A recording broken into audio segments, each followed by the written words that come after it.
Got some good news and some bad news. What y'all want to hear first? It's just news. Here's the news. Can y'all hear me, yes or no? Yes. Failure has got to be an option. Yeah, they keep saying failure ain't no option. Oh, it better be. Because if you get out of your comfort zone and you play at a high level, you're going to fall flat on your butt. You are.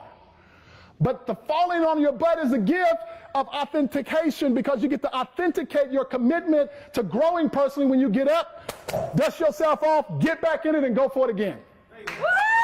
That's what I'm saying. So because this is the part that you got to get. This is the part you got to get. Just look at this big fruit tree out here and all that little low-hanging fruit. Mama, Pawpaw, and all of them people, they went and got some of that low-hanging fruit because that stuff was easy to get to. Tracking, yes or no? Yes.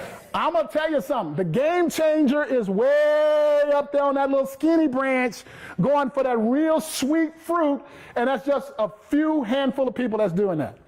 Because it's risky. And you could fall. So what?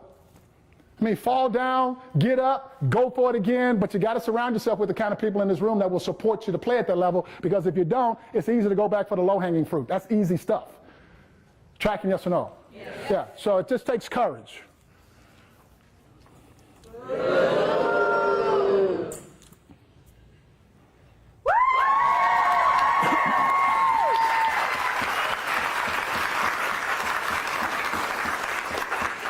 All right, so watch this. What's right, what's wrong, what's good, what's bad? We don't know. Not if you play at this level. Tracking, yes or no? Yes. I really need y'all to hear me right now, because I'm going to bring it all together for you right now. So can you hear me, yes or no? Yes. Right or wrong, good or bad, what is that? If it's just the stuff that we've learned in the human universal paradigm, then the future is predictable. Tracking, yes or no? I'm going to be seeing cow vests out in the pasture with the cows. I'm going to be stopping at green lights, and I'm going to be thinking that I'm doing it right the whole time, because I got this tunnel vision of right or wrong based upon a paradigmist mindset. Tracking, yes or no? Yes. Watch this. If you set an outcome of hitting 108, then the outcome now defines the behavior that is right or wrong or appropriate. Tracking, yes or no? Yes. So we know now, if we focus on 108, if that's our outcome, and we know the benefits of it as it relates to that customer, then we know when they walk in the door exactly how we need to be with them as soon as they walk in the door. Because this is 108 behavior, this is 90 behavior. Tracking, yes or no? Yes. So in the context of this conversation, if every eye in this room was committed, no matter what the job is that you do, to 108, whether it's supporting each other or directly supporting the customer, then we're going to hit 108. Because every last one of y'all in the context of this conversation matters. Tracking, yes or no? Yes. But in order to contextualize it, you got to set an outcome. You got to know where you're going, and it's got to be a positive outcome. So watch this. I'm going to show you some of the traps we fall into. Would be losing weight a positive outcome or a negative outcome? Negative. It's a negative outcome. Y'all really got to hear me. Can you hear me, yes or no? Yes. If you're focused on the pain, then it becomes an event. So you lose weight, but because the behaviors didn't change, what happens? You gain it right back. So if my outcome is to be healthy, then now I'm now running to gain. I'm not running from pain. Tracking, yes or no? Yes. So my outcome very specifically then would be to be 225. That's what I'm working on right now. Tracking, yes or no? Yes. So I've got laser focus on becoming healthy, so the behaviors change. It's not an event. So once the event is over with, you go right back to the old behaviors, and you then gain it right back. Tracking, yes or no? Yes. So in the context of the focus on the outcome, you got to make sure that it is contextualized in a positive way. That is the only way that we're going to be able to change the behavior to be able to replicate whatever the success was. Tracking? Yes. Cool. Go.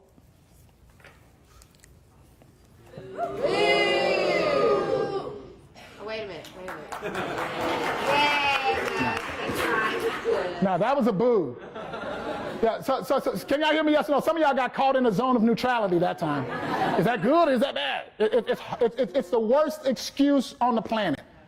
It is. So I'm going to say this, and this may be going way too far down this road because I may not be able to close this door, but I'm going to say it anyway.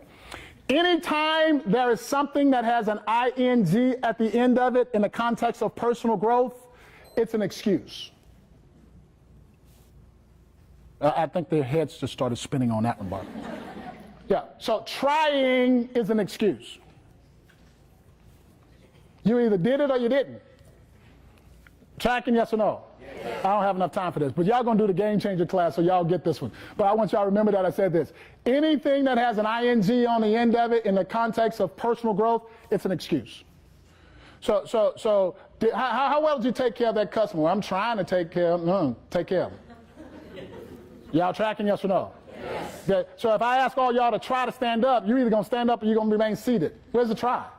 It's a zone of neutrality that's just an excuse, and we use it often, dog.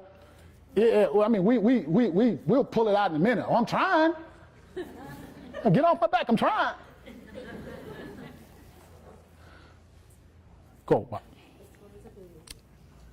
Good or bad? Boo. Boo. Yeah, we just learned that one, so keep going, Bart.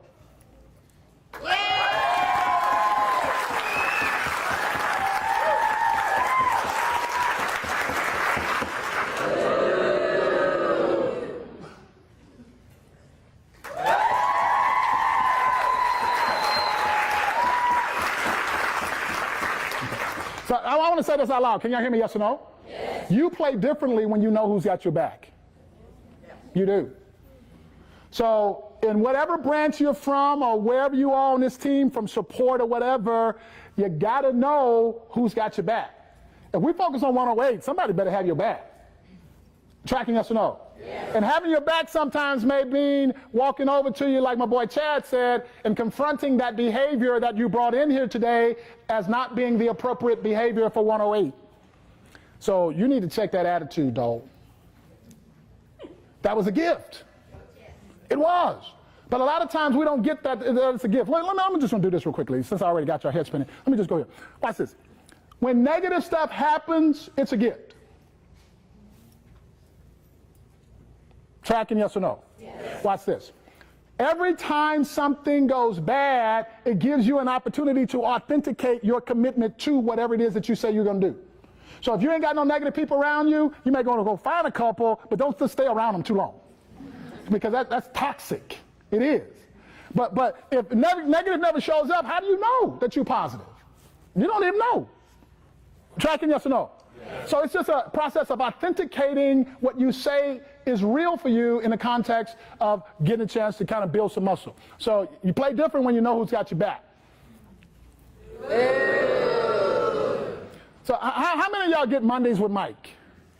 Yeah, if you listen to it this morning, it talked about that. Yeah, gossiping is one of the most toxic things on the planet. It ain't gonna never benefit anybody. So if you got a problem with somebody, the best person for you to go tell is that person. That's the only place it can get fixed. Tracking, yes or no? Yes. And the Mondays with Mike this morning talks about how sometimes we utilize the excuse of, oh, I just needed to vent. Yeah, I feel better now. But what you did was just included somebody else in that toxic conversation, and now they feel bad about that person too. What was the benefit of that? You feel better, now they feel pissed off about it. Now they got to go tell somebody else so they can feel better. And then it just keeps going on and on and on. Y'all tracking, yes or no? Yes. Gossiping will never benefit anybody. My coaching to you, and I like to talk about this one, is to just stop it. Tracking, yes or no? Yes. Yeah, let's go. Oh my God. Oh my God.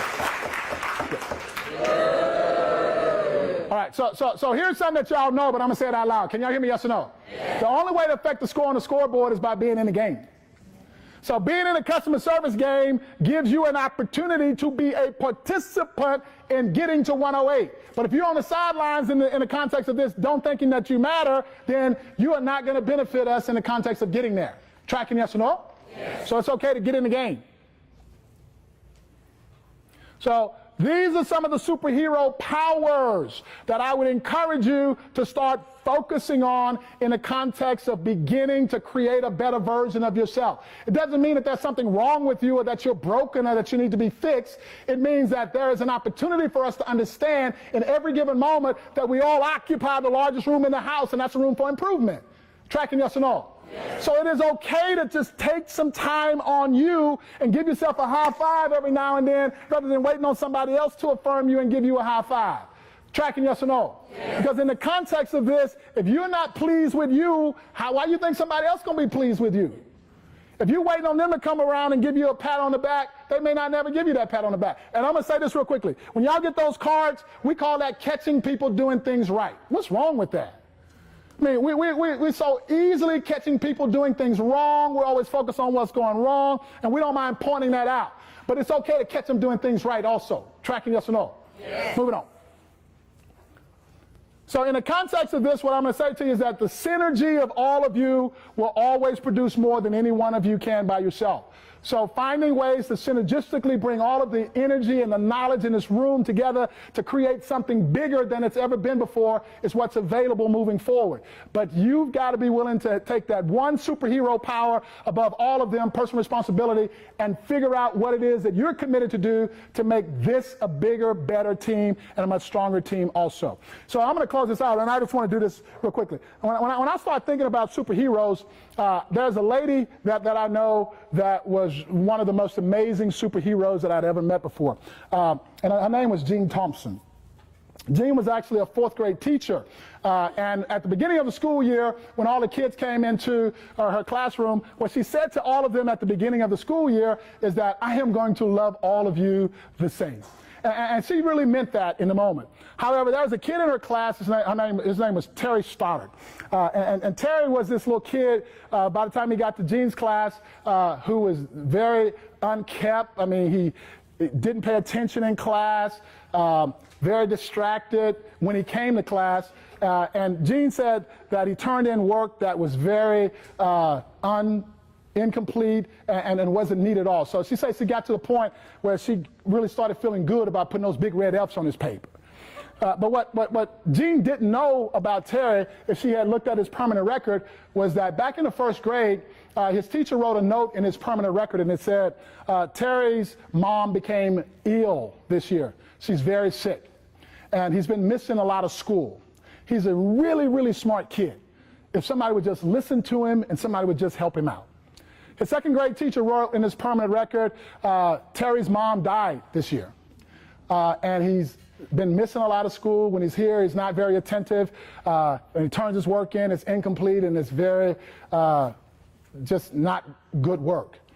And she said also in his permanent record that if somebody would just take the time to listen to this kid and spend some time with him, he was a really smart kid. So Jean had not taken the time to read his permanent record, so she didn't know these things. So around Christmas time, and all of y'all that have kids know this, all the kids brought Jean gifts, and she opened them and made a big deal about every one of those gifts. And the meat of the story is that you matter. Can y'all hear me, yes or no? Yes. So Jean found a gift that was wrapped in a brown paper bag, and it was from Terry. So she opened it and she made a big deal about it as well. It was a half bottle of perfume and a rhinestone bracelet with one of the rhinestones missing. So she sprayed some of the perfume onto herself and she put the bracelet on and she made a big deal about it. After class was over with, Terry walked up to her desk on his way out the door and he looked her in the eyes and he said, Miss Thompson, you smell just like my mom smelled. And that bracelet looks on you the same way it looked on her. Jean said that when she went home for the Christmas break, that had broken her heart, and she started really thinking about Terry over the course of the Christmas break, and that when she came back to school, she really took the time to really get him caught up, and that by the end of the school year, she had just about got him caught up. But as some time passed, Jean kind of lost contact with Terry, but she received a note from him. He was graduating from high school. The note said, Dear Mrs. Thompson, I'm graduating from high school, valedictorian. I just thought you'd like to know. The point of the story is that you matter. So can y'all hear me, yes or no? Yes. So a little bit more time passed, and she received another note from Terry, and he was graduating from college, magna cum laude. And the note said, I just thought you'd like to know. And a couple more years passed, and Jean received another note from Terry, and the note said, Dear Mrs. Thompson, I'm graduating from medical school. Dr. Terry started MD. And I'm getting married this fall, and I want you to come and sit where my mom sat. Thank you.